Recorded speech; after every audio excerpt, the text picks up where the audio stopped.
وبركاته.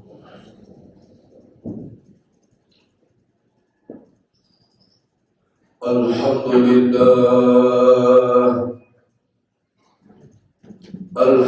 لله الذي شرفنا وبارك لنا في شهر رجب وفرض فيه الصلوات الخمس وأوجب. أشهد أن لا إله إلا الله وحده لا شريك له، وأشهد أن سيدنا ونبينا محمدا عبده ورسوله شهادتي عبد سلك أحسن الطرق وأصوب.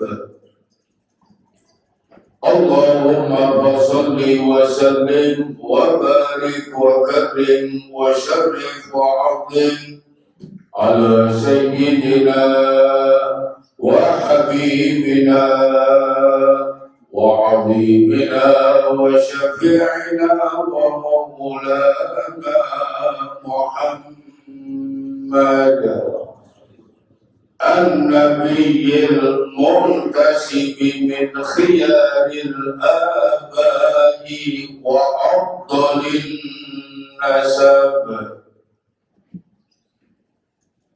وعلى آله وأصحابه الفائزين بكمال العلم والأدب. أما بعد فيا عباد الله، أوصيكم وإياي بتقوى الله، فقد فاز من اتقاه. وأحثكم ونفسي على طاعة الله وطاعة رسوله لعلكم تفلحون.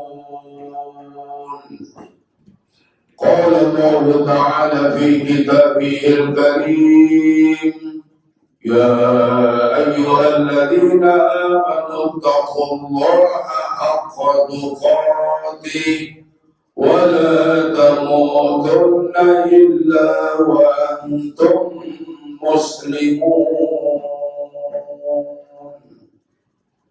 صدق الله العظيم. Ma'asyiral muslimin rahimakumullah. Hadirin sidang Jumat Jamaah Masjid Jami' Darussalam yang dimuliakan Allah. Dari atas mimbar ini perkenankanlah khatib berwasiat sekaligus mengajak, khususnya untuk diri khatib sendiri dan umumnya untuk seluruh hadirin sidang Jumat pada hari ini. Marilah bersama-sama kita menjaga dan berjuang untuk meningkatkan takwa di dalam kehidupan kita, yaitu dengan selalu menjalankan perintah-perintah Allah dan berjuang untuk mencegah dan menghindari larangan-larangan Allah. Karena cara itulah satu-satunya cara, satu-satunya jalan, dan satu-satunya kunci keberhasilan, kesuksesan, kebahagiaan, dan kesejahteraan kita, baik dalam hidup di dunia saat ini maupun hidup di akhirat kelak. Hadirin sidang Jumat yang dimuliakan Allah, di dalam surah Al-Ahzab ayat 72, Allah Subhanahu wa ta'ala berfirman: Inna aradna al-amanata 'ala as-samawati wal ardi wal jibal fa'abaina an yahmilnaha wa asfaqna minha wa hamalaha al-insan innahu kana zaluman jahula. Sesungguhnya kami perlihatkan dan kami tunjukkan amanah kepada langit, bumi dan gunung yang merupakan makhluk Allah yang serba dahsyat. Fa'abaina an yahmilnaha, tetapi mereka semuanya menolak amanah tersebut karena khawatir tidak dapat melaksanakan dan mengembannya. Dan manusia terima amanah tersebut, padahal manusia adalah sangat zalim dan sangat bodoh. Hadirin yang dimuliakan Allah Subhanahu wa ta'ala, dengan demikian kita sebagai manusia adalah pengemban amanat dari Allah. Kita sebagai manusia memiliki kewajiban untuk melaksanakan amanat dari Allah. Kita sebagai manusia sudah tertakdirkan untuk menerima amanat-amanat tersebut. Apakah amanat tersebut? Apakah amanah yang harus kita laksanakan?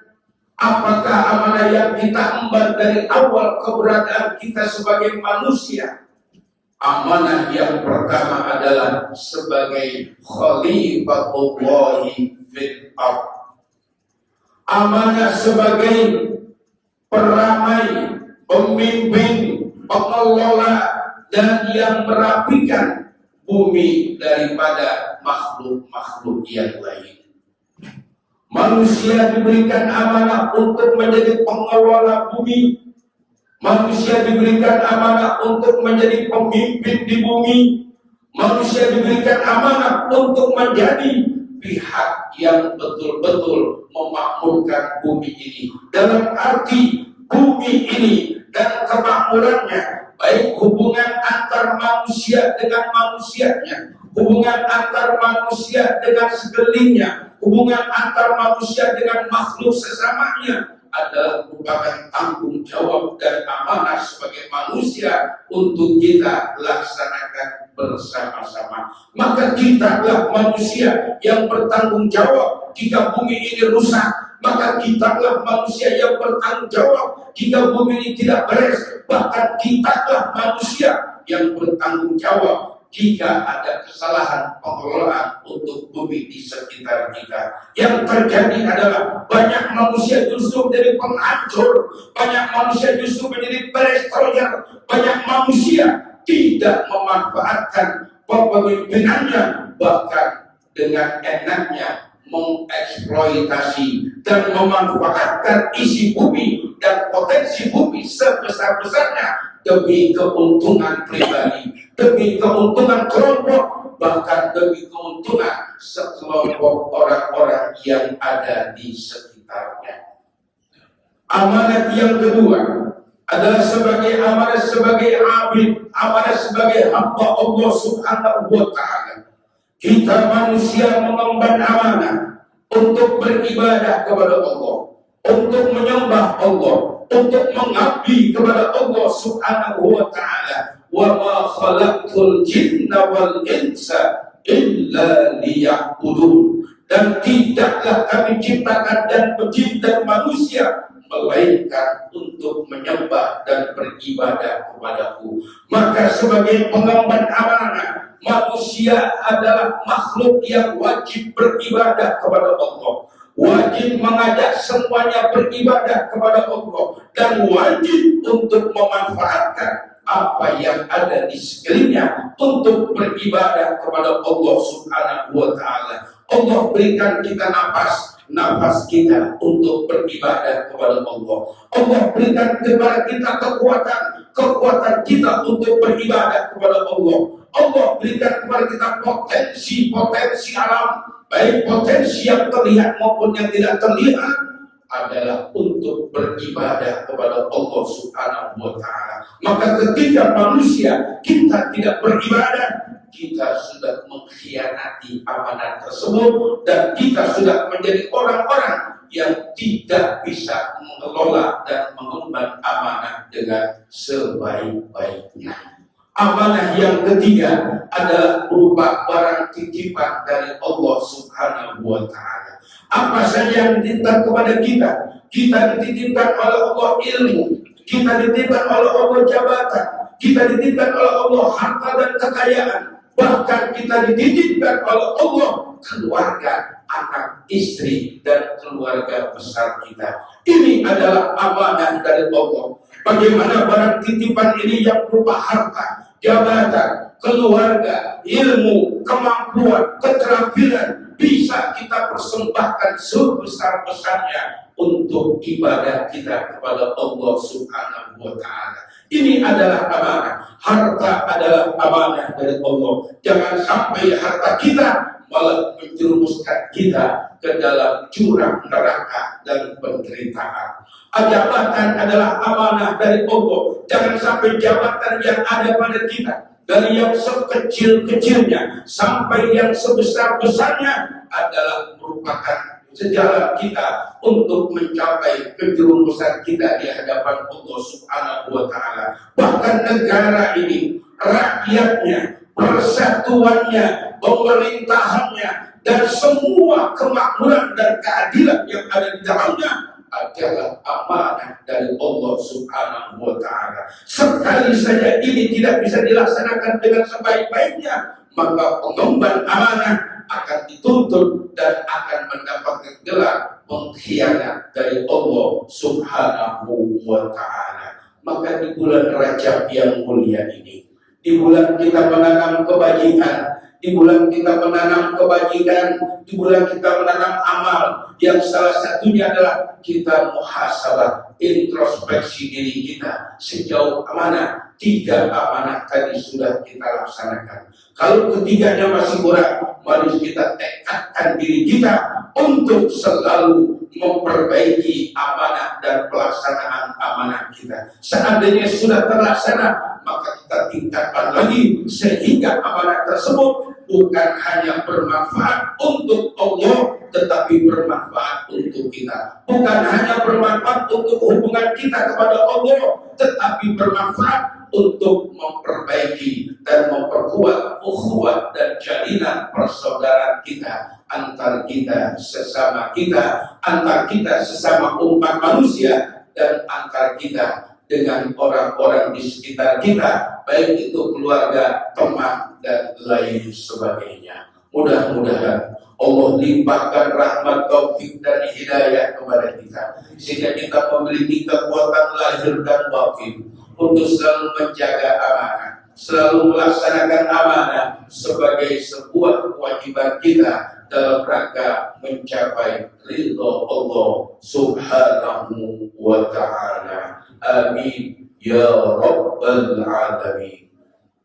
Wallahu subhanahu wa ta'ala yaqul wa biqawlihi yahtadil muhtadun وسارعوا إلى مغفرة من ربكم وجنة عرضها السماوات والأرض أعدت للمتقين.